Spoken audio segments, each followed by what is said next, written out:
नमस्कार साथियों, मेरे YouTube चैनल में आप सभी का एक बार फिर से स्वागत है। साथियों, जैसा कि आपको अवगत है, परिषदीय विद्यालयों में निरीक्षण का कार्य चल रहा है और निरीक्षण के दौरान सबसे ज़्यादा प्रश्न निपुण भारत मिशन से संबंधित पूछे जाते हैं। कई बार देखा गया है कि हमारे शिक्षक साथी अगर बीएसए निपुण भारत मिशन से संबंधित प्रश्न पूछते हैं तो हमारे कुछ शिक्षक साथी इसका जवाब नहीं दे पाते, जो बहुत ही शर्मनाक है, क्योंकि निपुण भारत मिशन भारत सरकार की एक महत्वपूर्ण योजना है और इसका प्रत्येक शिक्षक को ज्ञान होना जरूरी है। इसलिए यह वीडियो मैं आपके लिए लेके आया हूं। आज की इस वीडियो में हम निपुण भारत मिशन की संपूर्ण जानकारी देने की कोशिश करेंगे कि ये मिशन कब शुरू हुआ, क्यों शुरू हुआ, कब तक चलेगा, इसके क्या क्या लक्ष्य हैं और इसके स्तर कितने हैं। ये सब हम आज की वीडियो में जानने की कोशिश करेंगे, क्योंकि अगर निरीक्षण के दौरान आपसे कोई निपुण भारत मिशन के बारे में पूछता है और आप उसका जवाब नहीं दे पाते हैं तो ये हम सभी लोगों के लिए शर्मनाक बात है। तो इसलिए वीडियो को ध्यान से देखते रहिए, क्योंकि निरीक्षण के दौरान ये प्रश्न आपके निपुण भारत मिशन से पूछे जाते हैं। उन सभी प्रश्नों को मैंने इसमें समावेशित किया है। मैं कोशिश करूंगा कि आपको निपुण भारत मिशन के बारे में ज़्यादा से ज़्यादा जानकारी इस वीडियो के माध्यम से दे सकूं। हो सकता है वीडियो थोड़ी बड़ी हो जाए, लेकिन आप इस वीडियो को ध्यान से देखिए। अगर आपने वीडियो पूरी ध्यान से देख ली तो आपको निपुण भारत मिशन के बारे में काफ़ी कुछ ज्ञान हो जाएगा। वीडियो को शुरू करने से पहले मैं आपको बता देना चाहता हूं, अगर आप चाहते हैं इस तरह की इन्फॉर्मेटिव वीडियो आपको एक प्लेटफार्म पर मिले तो उसके लिए मैंने इन्फॉर्मेटिव वीडियो व्हाट्सएप ग्रुप और इन्फॉर्मेटिव वीडियो टेलीग्राम ग्रुप बनाए हुए हैं। आप चाहें तो मेरे ग्रुप से जुड़ सकते हैं। ग्रुप का लिंक आपको वीडियो के डिस्क्रिप्शन बॉक्स में मिल जाएगा, जिस पे क्लिक करके आप मेरे ग्रुप से जुड़ सकते हैं। तो चलिए जानते हैं निपुण भारत मिशन के बारे में। केंद्र सरकार द्वारा शिक्षा क्षेत्र में विकास के लिए निपुण भारत योजना 2022 की शुरुआत की गई। निपुण भारत की शुरुआत, सबसे पहला प्रश्न आपसे यही पूछा जाता है जब कोई आपके विद्यालय में निरीक्षण के लिए आता है कि निपुण भारत मिशन की शुरुआत कब हुई। तो इसका आपको जवाब देना है 5 जुलाई 2021 में इसकी शुरुआत हुई। इसके साथ साथ आपसे पूछ सकता है कि निपुण भारत मिशन का पूरा नाम या अर्थात इसकी फुल फॉर्म क्या है। तो अगर आपसे कोई फुल फॉर्म पूछता है निपुण भारत मिशन की, तो इसकी फुल फॉर्म है निपुण, यानी नेशनल आईसे initiative for proficiency in reading with understanding and numeracy. ये आपको याद रखनी है। निपुण की जो फुल फॉर्म है national initiative for proficiency in reading with understanding and numeracy. इस योजना में प्री स्कूल के विद्यार्थियों में, प्री स्कूल से मतलब है हमारा ये मिशन योजना जो है कक्षा 3 तक के बच्चों के लिए है। जो प्री स्कूल होता है, प्राइमरी स्कूल होता है, कि विद्यार्थियों में शिक्षा की नींव को मजबूत बनाया जाएगा और इसके लिए सभी सरकारी और गैर सरकारी स्कूलों में इस मिशन के अंतर्गत सहयोग प्रदान किया जाएगा। इस योजना का संचालन, आपसे ये भी पूछा जा सकता है कि इस योजना का संचालन कौन सा विभाग कर रहा है, तो आपको इसका जवाब देना है इस योजना का संचालन स्कूल शिक्षा और साक्षरता विभाग द्वारा किया जा रहा है। निपुण योजना स्कूली शिक्षा कार्यक्रम समग्र शिक्षा का एक हिस्सा है। उसके बाद निपुण भारत मिशन के अंतर्गत किस ग्रेड तक के बच्चे आते हैं, आपसे ये प्रश्न पूछा जा सकता है। तो निपुण भारत मिशन जो है उसके अंतर्गत ग्रेड 3 तक के बच्चे आपके आते हैं और इसका लक्ष्य है कि उनमें कक्षा 3 के अंत तक बुनियादी साक्षरता और संख्यात्मकता वे निपुण हो जाएं। यही निपुण भारत मिशन का लक्ष्य है कि बच्चों में बुनियादी साक्षरता आ जाए और संख्यात्मकता में वे निपुण हो जाएं। और इसका लक्ष्य जो है 2026-27 तक है। लक्ष्य भी पूछा जा सकता है कि निपुण भारत मिशन आपका कब तक चलेगा, तो 2026-27 तक ही चलेगा। हम लक्ष्य है कि 2026-27 तक पढ़ने लिखने और अंकगणित करने की क्षमता उनमें आ जाए। बुनियादी शिक्षा मजबूत होने से छात्रों को आगे के पाठ्यक्रमों के लिए सुविधा हो जाएगी और पहले से बेहतर समझ उत्पन्न होगी। भारत सरकार द्वारा इस निपुण भारत मिशन को पूरे देश में, ये भी ध्यान रखिए कि पूरे देश में चली है, यानी सभी राज्यों और केंद्र शासित प्रदेशों में जल्द ही ये लागू कर देंगे। इस मिशन की शुरुआत देश में आई नई शिक्षा नीति के बेहतर कार्यान्वयन के लिए हुआ है। यानी जैसे नई शिक्षा नीति आपकी लागू होगी उसका बेहतर कार्यान्वयन किस तरह से हो, इसलिए इस योजना को लाया गया है। तो आपको याद रखना है, निपुण भारत मिशन इस योजना का नाम है। संबंधित विभाग है स्कूल शिक्षा और साक्षरता विभाग। मंत्रालय शिक्षा मंत्रालय के ये अधीन है। और सबसे महत्वपूर्ण है कि ये किस दिन शुरुआत हुई। इसकी शुरुआत 5 जुलाई 2021 को केंद्र सरकार द्वारा की गई। तो ये सभी बातें आपको याद रखनी है। अब देखते हैं निपुण भारत योजना के उद्देश्य क्या हैं। निपुण भारत मिशन का उद्देश्य कक्षा 3 से कक्षा 6 के छात्रों में आधारभूत साक्षरता। वैसे ये मुझे शायद गलत लग रहा है, कक्षा 3 तक का ही है निपुण भारत मिशन। कक्षा 3 तक के छात्रों में आधारभूत साक्षरता और संख्यात्मकता का ज्ञान देना है, जिससे उसकी शिक्षा की नींव मजबूत बन सके। बुनियादी ज्ञान मजबूत होना आवश्यक है। आज भी ग्रेड 3 में अब कंडीशन जो चल रही है उसमें ग्रेड 3 में अगर कोई बच्चा पढ़ रहा है, बच्चों की शिक्षा का स्तर बढ़ाने के लिए और उनके संपूर्ण मानसिक विकास करने के लिए ये आवश्यक है कि आज के समय की मांग के अनुरूप उनमें बुनियादी शिक्षा और उसके पाठ्यक्रम में पारंगत बनाया जाए। इससे सभी छात्रों को आगे की पढ़ाई और पाठ्यक्रम में आसानी हो जाएगी और पहले से ही अन्य जानकारी को समझने में वे समर्थ हो जाएंगे। तो कक्षा 3 तक के बच्चों में बुनियादी साक्षरता आ जानी चाहिए और संख्यात्मकता उसमें आ जानी चाहिए। Annual status of education report के निष्कर्षों के अनुसार लगातार कई वर्षों से स्कूलों में प्राथमिक शिक्षा प्राप्त करने वाले अधिकतर भारतीय छात्र बुनियादी अंकगणित पढ़ और समझ नहीं पाते। ये आप सभी लोगों को भी पता है कि हमारे स्कूलों में इतनी बुरी स्थिति हो रही है कि वे बुनियादी गणित को ना तो पढ़ सकते हैं ना समझ सकते हैं। इसी तथ्य को ध्यान में रखते हुए निपुण भारत मिशन की शुरुआत की गई थी, जिससे बच्चों की बुनियादी शिक्षा को मजबूत बना सकें। इस योजना की नई शिक्षा नीति के अनुरूप शुरुआत की गई है। नई शिक्षा नीति लागू होगी उससे पहले इस योजना को शुरू कर दिया गया है। किस तरह से क्रियान्वयन प्रक्रिया इसकी होगी, इसके बारे में जान लेते हैं। निपुण भारत 2022 की शुरुआत देश में लागू की जाने वाली नई शिक्षा नीति के बेहतर क्रियान्वयन के लिए किया गया है। इस मिशन यानी कि निपुण भारत मिशन जो है देश के सभी राज्यों और केंद्र शासित प्रदेशों में लागू किया जाएगा। इसके लिए राज्यों और केंद्र शासित प्रदेशों में 5 स्तरीय तंत्र की स्थापना की जाएगी। देखिए ये भी बहुत महत्वपूर्ण प्रश्न है, आपसे पूछ लिया जाता है कि कितने स्तर हैं, निपुण भारत मिशन के कितने स्तर हैं।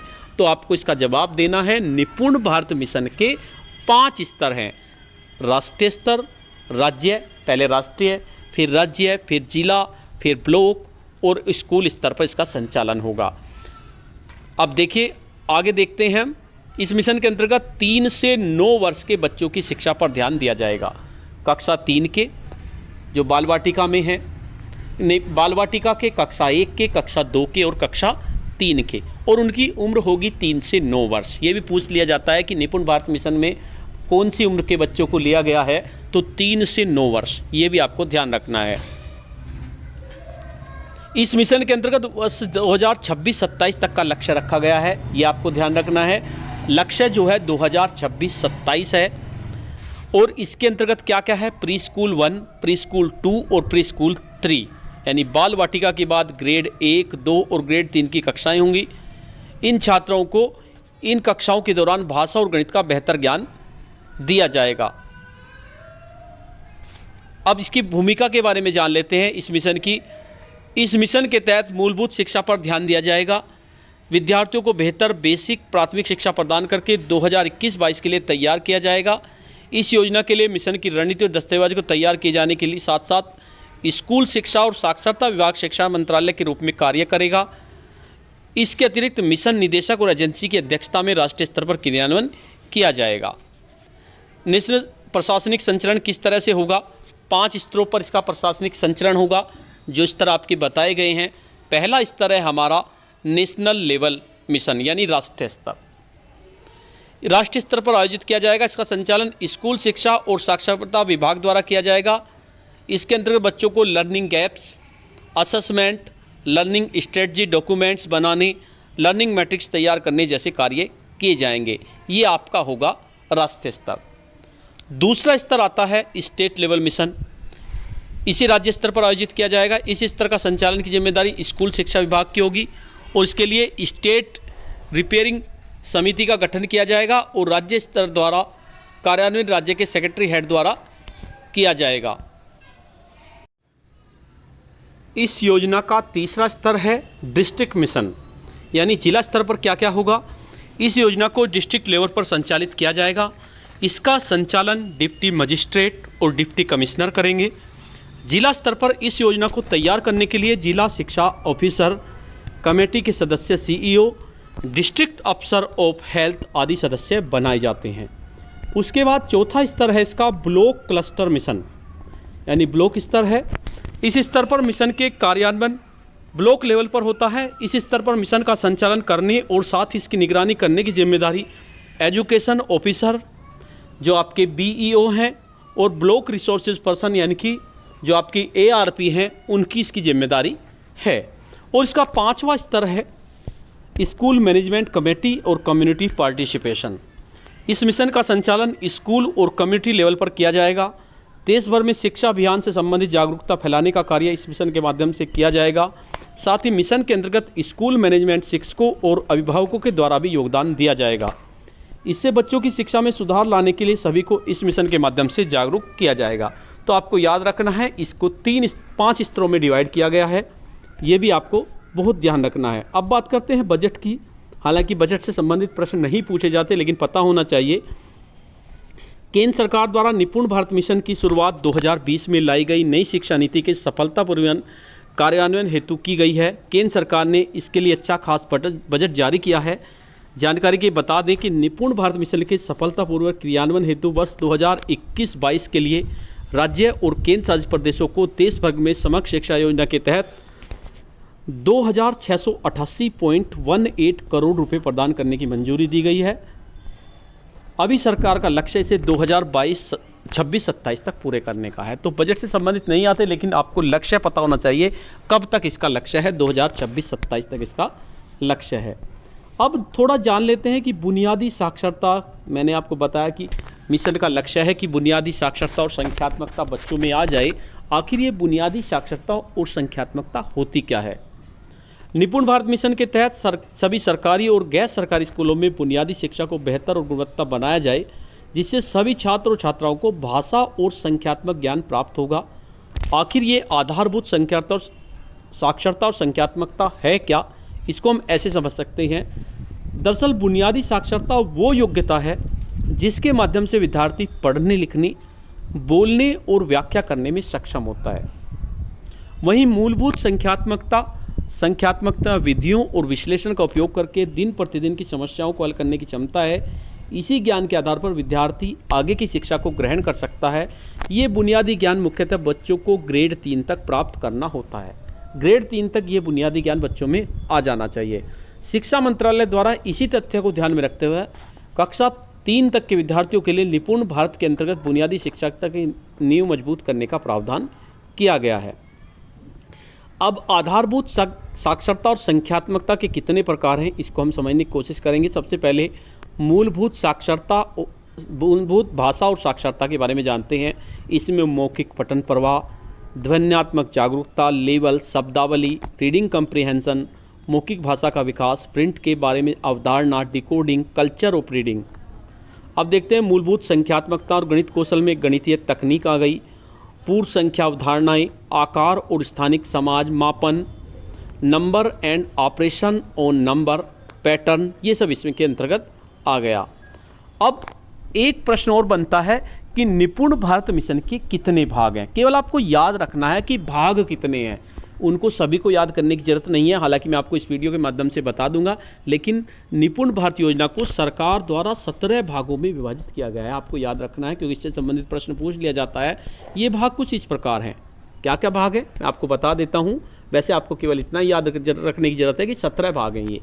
परिचय, मूलभूत संख्यात्मकता और गणित कौशल, मूलभूत भाषा और साक्षरता को समझना, शिक्षा और सीखना, बच्चों की क्षमता और विकास पर ध्यान, योग्यता आधारित शिक्षा की ओर स्थानांतरण, लर्निंग असेसमेंट, शिक्षण अधिगम प्रक्रिया, शिक्षक की भूमिका, राष्ट्रीय मिशन पहलू एवं दृष्टिकोण, स्कूल की तैयारी, मिशन की सामरिक योजना, मिशन कार्यान्वयन में विभिन्न हितग्राहियों की भूमिका, SCRT और डैट के माध्यम से शैक्षणिक साहित्य, दीक्षा NDR का लाभ उठाना, डिजिटल संसाधनों का भंडारण, निगरानी और सूचना प्रौद्योगिकी ढांचा, मिशन की स्थिरता, माता पिता और समुदाय जुड़ाव, अनुसंधान, मूल्यांकन और दस्तावेजीकरण की आवश्यकता। ये 17 भाग हैं जो आपको याद रखने हैं। मूलभूत भाषा और साक्षरता के प्रमुख घटक क्या हैं? रीडिंग कम्प्रीहेंशन, प्रिंट के बारे में अवधारणा, लेखन, मौखिक भाषा का विकास, शब्दावली, ध्वनि के माध्यम से जागरूकता, डिकोडिंग, पढ़ने का प्रभाव, पढ़ने की संस्कृति, कहानियाँ और कविताएं सुनना, बताना और लिखना, सॉन्ग्स एंड राइम्स, अनुभव साझा करना, एक प्रिंट समृद्ध वातावरण बनाना, ऊंचे स्वर में पढ़ना, ड्रामा और role play, picture reading, share trading, कक्षा की दीवारों का उपयोग करना, अनुभव आधारित लेखन, मिड डे मील, ये सब इसके अंतर्गत आता है। इसी तरह मूलभूत संख्यात्मकता और गणितीय कौशल के अंतर्गत आपको कुछ समझ आएंगी, जैसे कम या ज़्यादा या छोटा या बड़े की समझ विकसित करना, एकल वस्तु और वस्तुओं के समूह के बीच संबंध स्थापित करने की क्षमता, मात्राओं की समझ, मात्राओं का प्रतिनिधित्व करने वाली प्रतियों का उपयोग करना, संख्याओं की तुलना करना। प्रारंभिक गणित कौशल की कौन कौन सी आवश्यकताएं विद्यार्थियों द्वारा संख्याओं और स्थानिक समझ का दैनिक जीवन में उपयोग किया जा सकता है। दैनिक स्तर में तार्किक सोच और तर्क को विकसित कर सकते हैं। प्रारंभिक वर्षा के दौरान गणितीय कौशल महत्वपूर्ण होता है। आधारभूत संख्यात्मकता का रोजगार में योगदान। प्रारंभिक गणित के घटक देख लेते हैं, कौन कौन से घटक हैं। Number and operation on number, free number अवधारणाएं, डाटा संधारण, आकार और स्थानिक समझ, माप तोल, पैटर्न, गणितीय संचार। कुछ प्रश्न भी हैं निपुण भारत मिशन से संबंधित जो आपको याद रखने हैं। कुछ प्रश्न मैंने इसमें लिए हैं, मैं नेक्स्ट वीडियो में लूँगा। इसके साथ साथ जो निपुण भारत मिशन के लक्ष्य हैं वो सभी को याद होने चाहिए, उनकी संबंधित मैं एक वीडियो बनाऊंगा जिसमें आपको लक्ष्य के बारे में बताऊंगा। पहला प्रश्न यही है कि निपुण भारत मिशन 2022 का पूरा नाम क्या है? तो ये आपको याद रखना है, national initiative for proficiency in reading with understanding and numeracy. दूसरा महत्वपूर्ण प्रश्न है, निपुण भारत मिशन की शुरुआत कब हुई? इसकी शुरुआत 5 जुलाई 2021 को हुई और इसका मुख्य उद्देश्य क्या है? प्री स्कूल यानी ग्रेड 3 के 3 से 9, ये 4 से 10 दे रखा है, 3 से 9 की आयु के आधारभूत साक्षरता और संख्यात्मक ज्ञान प्रदान कर उन्हें लिखना, पढ़ना और अंकगणित करने की क्षमता में सुधार करना है। प्रमुख कंपोनेंट्स क्या हैं? कंपोनेंट्स के बारे में आपको ज़्यादा इसकी जानकारी करने की ज़रूरत नहीं है। नेक्स्ट वीडियो में मैं आपको इसके निपुण भारत मिशन के लक्ष्य बताऊंगा। तो साथियों, आज की वीडियो में इतना ही। आपको यह वीडियो कैसी लगी? अगर आपको वीडियो अच्छी लगी तो इस वीडियो को लाइक करें, शेयर करें और वीडियो पे कमेंट्स करें। और अगर आप मेरे चैनल पे नए हैं, पहली बार मेरे चैनल को देख रहे हैं, तो चैनल को सब्सक्राइब कर लें और बेल के आइकन को प्रेस कर दें, जिससे कि आपको नेक्स्ट वीडियो का नोटिफिकेशन मिल सके। धन्यवाद।